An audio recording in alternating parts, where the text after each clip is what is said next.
oxuyacağımız kitab, yəni ümumi olaraq kitab və sünnə fəhminin müxtəsər izahıdır. Kitab və sünnə başa düşülməsinin müxtəsər izahıdır. Yəni ta taharat babından bütün bablar bura daxildir. Bütün hər babdan inşallah ki, qısa da olsa götürəsirik. Birinci olaraq kitabın müəllifi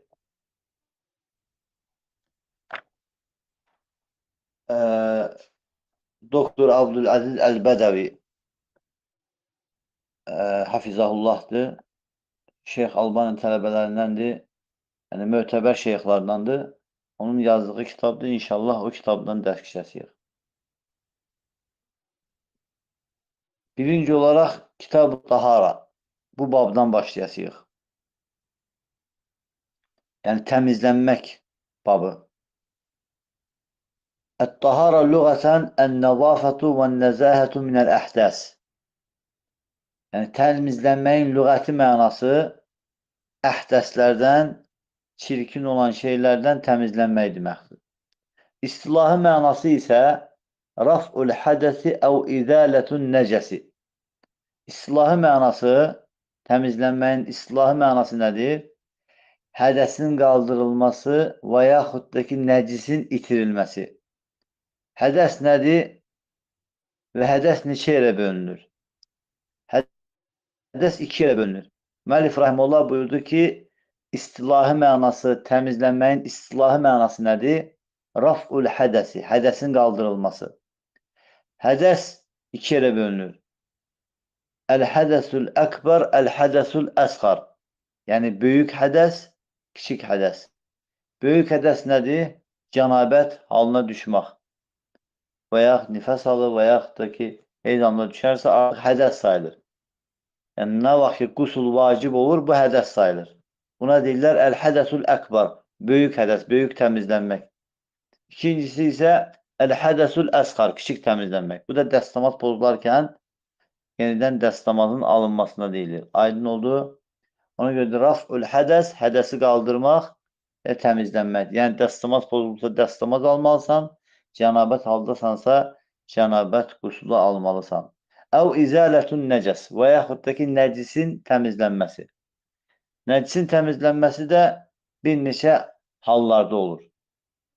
Əgər insan namaz qılırsa, həm bədəni nəcisdən təmiz olmalıdır, həm namaz qıldığı yer nəcisdən təmiz olmalıdır, həm də ki, paltarı nəcisdən təmiz olmalıdır.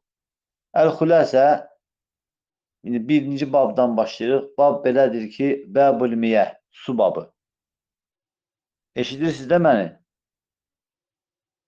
Bəli, bəli. Müəllif Rahimullah buyurur ki, Kulli məin nəzələ minəs-səmə əv xaracə minəl-ard fəhvə tahurun. Deyir, səmadan, yəni enən hər bir su və yaxud da ki, yerdən çıxan hər bir su tahur sayılır. Tahur o deməkdir ki, həm öz-özündə təmizdir, həm də təmizləyicidir. Aydın oldu, həm təmizdir, həm də təmizləyicidir. Allah Teala'nın ayəsinə əsasən Allah Teala Quran-ı Kərimdə buyurur ki, وَأَنْزَلْنَا مِنَ السَّمَاءِ مَاءً طَهُورًا. Yəni, biz səmadan suyu endirdik ki, tahuran. Yəni, sizin üçün səmadan təmiz bir su endirdik. Yəni, tahur dedik ki, həm təmizdir, həm təmizləyicidir. Həmçinin Peyğəmbər s.ə.v dəniz suyu haqqında buyurur ki, هُوَ طَهُورُ مَاءُهُ الْحِلُّ مَيْتَتُهُ. Yəni, onun suyu təmiz və ölüsü də halaldır. Həmçinin Peyğəmbər s.ə.v başqa hədisdə, yəni quyudakı su haqqında buyurur ki, İnnəl mə'ə tahurun lə yunəccisuhu şeyun. Su təmizdir və onu heç bir şey çikləndirmir. Hədis səhihdir və Şeyx Alban Rahimullah, yəni yuxarıdakı hədisi İbn Məcədə səhihləşdiribdir və ikinci hədisi isə Əl-İrva kitabında hədis səhihdir. Və həmçinin şeyx deyir ki, o su öz təmizliyində qalır Hətta ona yəni hər hansı bir təmiz bir şey yəni qarışdığı zaman su öz təmizliyində qalır ta ki ümumi su hökmündən çıxmayana qədər. Bu qaydadır. Su öz təmizliyində qalır, hətta ona təmiz bir şey qarışsa belə ta ki su hökmündən yəni çıxmayana qədər. Su hökmündən çıxmayana qədər. Buna dəlil Peyğəmbər sallallahu aleyhi və səlləm hansı ki qızlarından birinin cənazəsini hazırladığı zaman Peyğəmbər sallallahu aleyhi və səlləm deyir ki, İğsilnəhə tələsən. Onu 3 kərə yuyun. Və yaxud da ki 5 kərə və yaxud da ki bundan daha çox. Sonra buyurur ki, əgər istəyirsinizsə biməin və sidrin. Onu suyla və sidirlə də yuyun. Və cəalnə fil əxir kəfuran əv şeyən minə kəfur. Və axırıncı da kəfurla edin və ya kəfirdən olan bir şey. Kəfur yəni ətirli, iyi olan bir suya qarışılan ətirdir. Yəni o ilə suya qarışdırıb o ilə yəni önünü o vaxtı çimdirirdilər. Yəni hədis səhihdir. Yəni bu hədis də dəlalət edir ki, deməli pak bir şey suya dəysə belə, əgər o suyun öz su hökmündən çıxartmayıbsa, o su nə sayılır? O su təmiz sayılır. Amma lakin pak bir şey qarışarsa və o suyu öz hökmündən çıxararsa, bu təmiz sayılırmı? Bəli, bu öz-özündə təmiz sayılır, amma təmizləyici sayılmır. Aydın oldu? O təmiz sayılır, amma təmizləyici sayılmır. Məsələn, sən onu istifadə edə bilərsən, içə bilərsən, lakin onunla qüsul, onunla dəstəmaz ala bilməzsən. Məsələn, Pepsi Cola, məsələn, Cola, məsələn, Fanta. Bunlar nədir? Təmizdir öz-özündə, lakin təmizləyici deyil. Niyə görə? Çünki su hökmündən çıxıbdır. Hansı nə hökmünə düşübdür? Su hökmündən çıxıb, yəni təmiz olan hökmə düşüb, lakin təmizləyici hökmündən çıxıbdır. Ona görə deyir ki, bir suyun nəcis olması barəsində hökm verilmir. Hətta ona nəcis düşsə belə, bir suyun, fikir verin, bu da ikinci qaydadır. Nəcis olunması hökm verilmir. Hətta ona nəcis düşsə belə, ta ki onun rəngini, tamını, iyini dəyişməyibsə. Yəni, bu da usulda qaydadır. Əgər su nəcis hökmünə düşmür, hətta nəcis ona düşsə belə, daxil olsa belə, ta ki onun rəngi, tamı, iyi dəyişənə qədər. Əgər ona daxil olan nəcis onun rəngini, tamını, iyini dəyişərsə, bu üçündən hər hansı biri baş verərsə, o zaman o su nə sayılır? Nəcis sayılır. Yox, əgər rəngini, tamını, iyini dəyişmirsə, o su nə sayılır? Pak sayılır, tahur sayılır, yəni təmizləyici sayılır. Necə ki, Əbu Səidin hədisində gəlir. Əbu Səid deyildi ki, ey Allahın Rasulü, ənə təvaddəu min bi'r buda'a.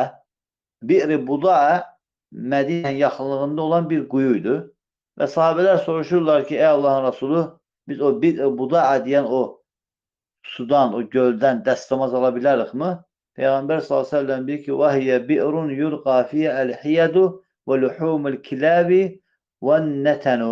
Deyir ki, o elə bir quyudur ki, ora heyz, yəni əskiləri və itlərin ətləri və həmçinin çirkin şeylər atılır. Fəqalə və dalınca buyurdu ki, Əl-məu tahurun lə yunəccisuhu şeyun. Yəni, su təmizdir, onu heç bir şey nəcis etmir. Yəni, bu da o anlama gəlir ki, əgər onun tamı, iyi, rəngi dəyişmirsə, o nə sayılır? Pak sayılır. Əgər göl böyükdürsə, ora atılan nəcislər, itin ətləri var, zirzibil, onun rəngini, tamını, iyini dəyişmirsə, o nə sayılır?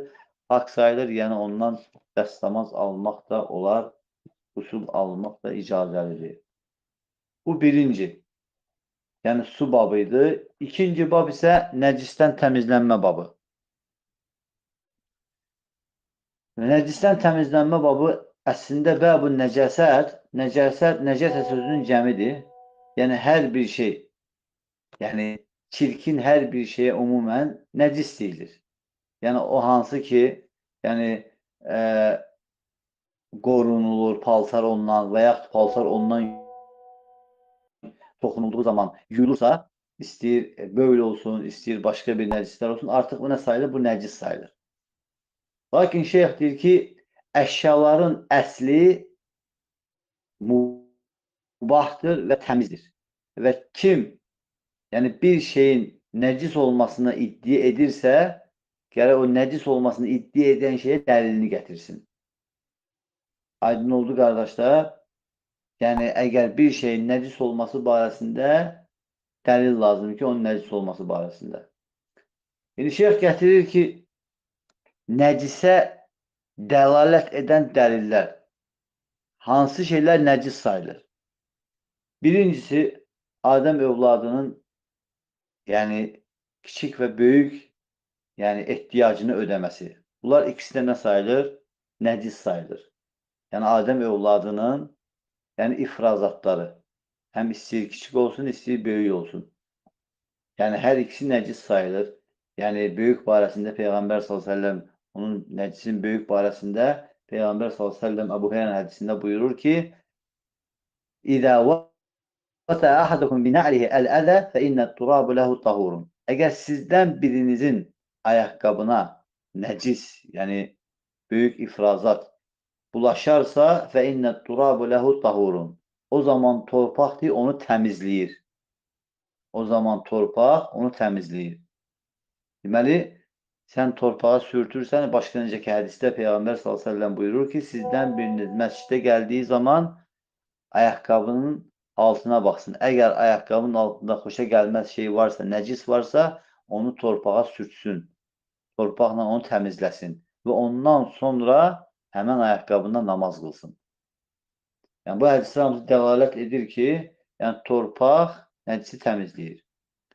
Və sonra şeyx gətirir ki, əl-ədə, hədisdə keçən bu ədə, yəni umumən, yəni əziyyət verilən şeylərə deyilir. Yəni, məsələn, burada hədisdə keçən ədə, yəni İmin-Navoy, yəni böyük bayra deyilir. İnsanın böyük ifrazatını deyilir. Burada qəsd olunan budur. Necə ki, açıq aydındır hədislər. Amma insanın böyrünə gəldikdə, yüngül, yəni ehtiyacını ödəməsinə gəldikdə, buna Ənəs radiyallahu anhunun hədisi dəlildir. Ənəs radiyallahu anhu deyir ki, Ənə ərabiyyən bələ fil məscidi fəqalə iləyhi bə'dül qavun. Bir bədəvi ərəb məscidə daxil olur və ora böyr eləyir. Və sahabələr ona qarşı qalxmaq istədiyi zaman Allah Resulü sallallahu aleyhi və səlləm buyurur ki, Də'uhu və lə yəni tuzrimuhu. Onu tərk eləyin və onun böylünü kəsməyin. Qoy böylünü eləsin. Qalə fələmmə fərəqə cəə biləvnin minəmmə. Ravi buyurur ki, radiyallahu anhu, yəni o həmən şəxs böylünü qutardıqdan sonra Peyğəmbər sallallahu aleyhi və səlləm bir qab suyun gətirilməsini əmr etdi, gətirdirdi və həmən onun böyl etdiyi yerə o suyu tökdü. Yəni, hədis Buxari Müslimdə keçir. Deməli, buradan nə kimi fayda çıxır? Nəyə görə Allah Resulü sallallahu aleyhi və səlləm yəni həmən şəxsə mani olmadı? Çünki o şəxsə o anda mani olsaydı, o həm başqa yerləri batırasıydı, həm üstünü batırasıydı, həm paltarını batırasıydı və bunun zərəri daha çox olasıydı. Ona görə də Allah Resulü sallallahu aleyhi və səlləm onu öz halına buraxdı. Onu öz halına buraxdı. İndi o vaxtı məscid elə idi ki, onlar torpağın üzərində qılırdılar, həsrin üzərində qılırdılar. İndi bizim kimi xalça bu kimi şeylər deyildi. Bədəvi ərəblər də bu şeyləri tutmurdular və ona görə də o gəlib bilməməzlikdən o hərəkəti etmişdi. Hədis Buxari Müslimdə keçir. Dördüncüsü əl-mədi vəl-vədi. Bu da nəcislərin sinifinə daxildir. Əl-mədi vəl-vədi. Məzi nədir? Məzi belə deyək də, ağ bir suya deyilir, şəhvət zamanı çıxır və şəhvətsiz də çıxa bilər. Şəhvətsiz də çıxa bilər. Bəzən də görürsən ki, onun çıxmasını insan hiss eləmir. Bu kişidə də, qadında da yəni baş verə bilər. Lakin bu nə sayılır? Nəcis sayılır. Və buna görə Peyğəmbər sallallahu aleyhi və səlləm məzi baş verən şəxsin yəni övrat yerinə yuyulmasını əmr etdi. Necə ki, Əli radiyallahu anhudan gələn hədisdə Əli radiyallahu anhu deyir ki, kuntu raculan məzzən. Mən çox məzisi olan kişilərdən idim. Və kuntu əstəhi ən əsələn Nəbi s.ə.v. Və mən Peyğəmbər s.ə.v-dən onun qızı məndə olduğu üçün soruşmağa utandım. Və Miqdad ibn Əvsəd radiyallahu anhuya əmr etdim ki, Peyğəmbər s.ə.v-dən bu haqda soruşsun. Və Allah Rasulü s.ə.v buyurdu ki, yəğsiru zəkərə və təvadda. Yəni, övrat yerini yusun və dəstəmaz alsın. Deməli, bu da dəlalət edir ki, əl-məzi nəcisdir. Əl-məzi nəcis Allah Rasulü s.ə.v yəni yuyulmasını və dəstəmaz almasını əmr etdi. Hədis səhihdir və Buxari Müslimdə keçir. Və vadi də həmçinin, o da yəni ağ bir suya deyilir. Lakin yəni məzi ilə vadinin fərqi odur ki, məzi şəhvət zamanı baş verir. Amma vadi isə böyüldən sonra insan hüngül ehtiyacını ödədikdən sonra yəni çıxan, ifraz olunan suya deyilir. O da nəcis sayılır. İbn Abbas radiyallahu anh deyir ki, əl-məzi vəl-vadi həmçinin əl-məni. Yəni, vadi ilə məzi yəni nə sayılır? Nəcis sayılır, amma məniyə gəldikdə isə məni nəcis sayılmır. Çünki Peyğəmbər sallallahu aleyhi və səlləm vadi ilə məziyin yəni bulaşarsa, yəni övrat yerində və bulaşdığı yerində yuyulmasını əmr edib və namaz üçün dəstəmaz almasını əmr edib. Bu da dəlalət edir ki, deməli, məzi ilə vadi dəstəmazı pozur və həmçinin nəcisdir. Ondan sonra gəlir nəcis babında, yəni nə nəcis babına daxildir? Yəni əti yeyilməyən heyvanların peyinləri, ifrazatları. Əti yeyilməyən heyvanların ifrazatları nəcis babına daxildir. Nəcis bölümünə daxildir. Abdullah ibn Abbas radiyallahu anh deyir ki, Əradən Nəbi s.ə.v ən yətəbərraza. Yəni Peyğəmbər sallallahu aleyhi və səlləm böyük ehtiyacını ödəmək istədiyi zaman uzaqlaşardı. Hətta bir rəvayətdə gəlib ki, göz görməyən yerə qədər uzaqlaşardı. Fəqalə, həmçinin Peyğəmbər s.ə.v deyir ki, İ'tini bi sələsəti əhşərin. Yəni, Abdullah ibni Abbasa deyir ki, Peyğəmbər sallallahu aleyhi və səlləm mənim üçün 3 daş gətir.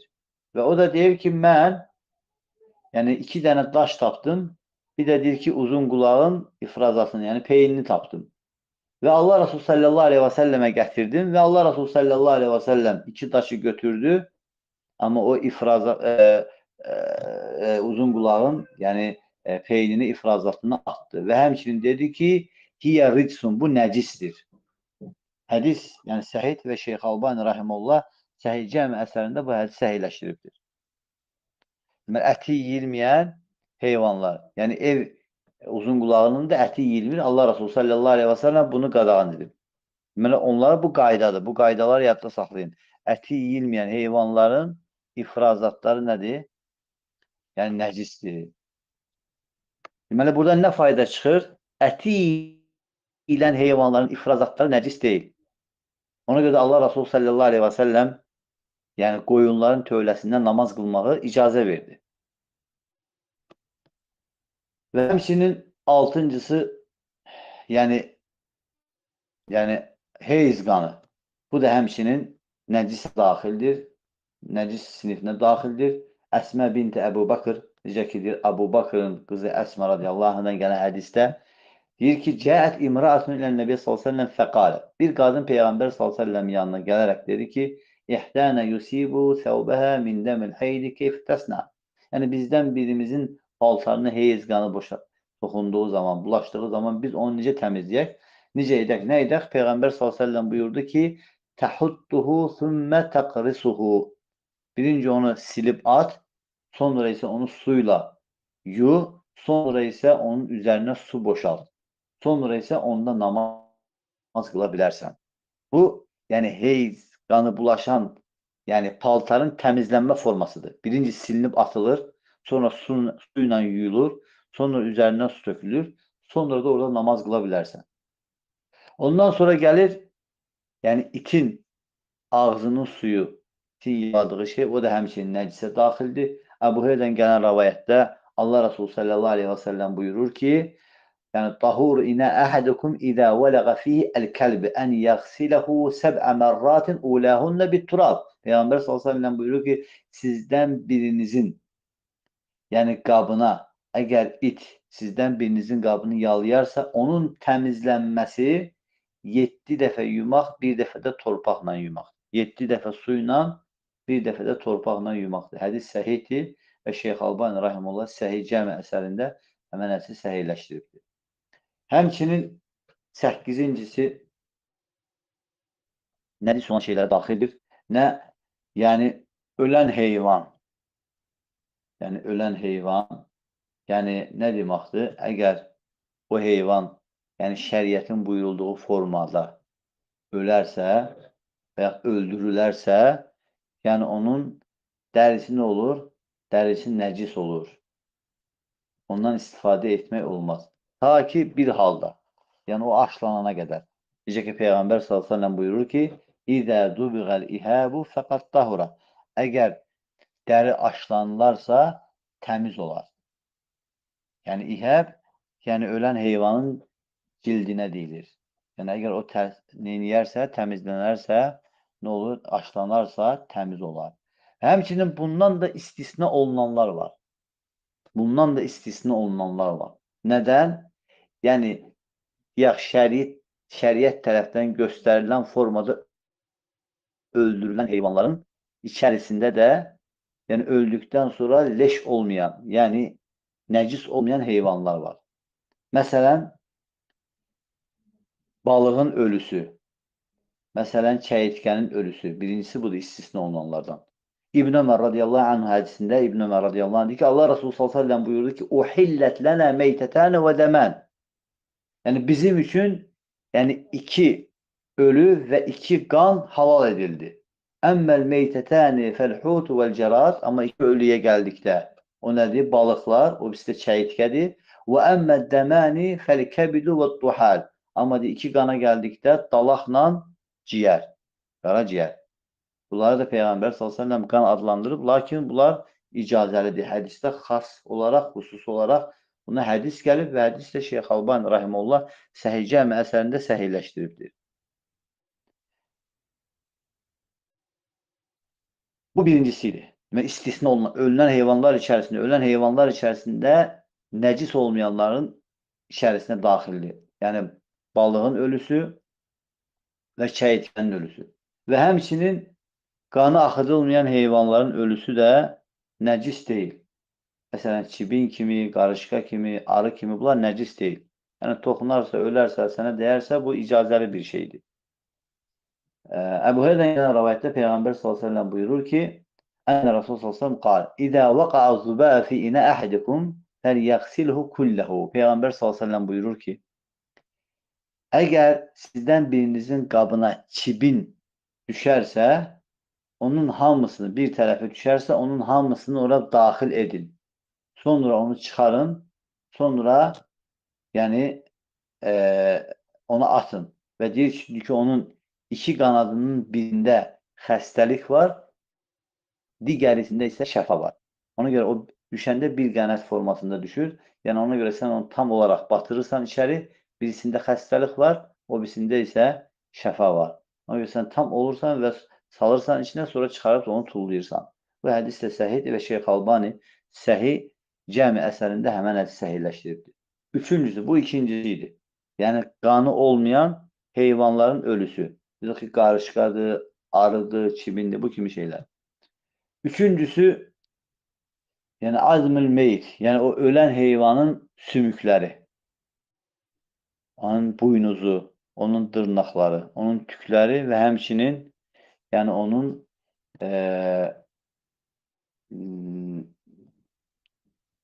lələkdə bu kimi tüklər. Yəni bunlar nə sayılır? Bunlar təmiz sayılır, nəcis sayılmır. Bunlar hamısı təmiz sayılır. Yəni əsli nədir?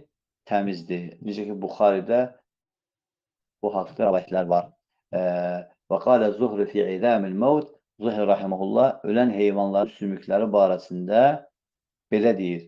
Hansı ki, fil və onun mislində olan heyvanlar haqqında deyir: "Ədraktu nəsən min sələfil uləmə." Deyir ki, mən deyir, sələf alimlərdən bir neçə insanlarla qarşılaşdım, sələflərdən, yəni insanlarla qarşılaşdım. Onlar deyir ki, həmən ölən heyvanların sümüklərindən taraq düzəldərdilər. Və həmçinin deyir, o həmən taraqla özlərinə saçlarını və saqqallarını tarayardılar. Əgər bu nəcis olsaydı, onlar bunu etməzdilər. Və həmçinin Həmməd rəhməhullah bilir ki, lə bəsə bir reyşil meyd. Yəni, ölənin o lələyi, yəni problem deyil ondan istifadə etmək. Ondan sonra gəlir nəcisin təmizlənmə forması, keyfiyyəti. İndiyə kimi şeyx nəyi sayırdı? Nə kimi şeylər nəcisdir? Birinci sənə öyrətdi ki, nə kimi şeylər nəcisdir? Birinci nə oldu? Və nə kimi şeylər nəcisdir?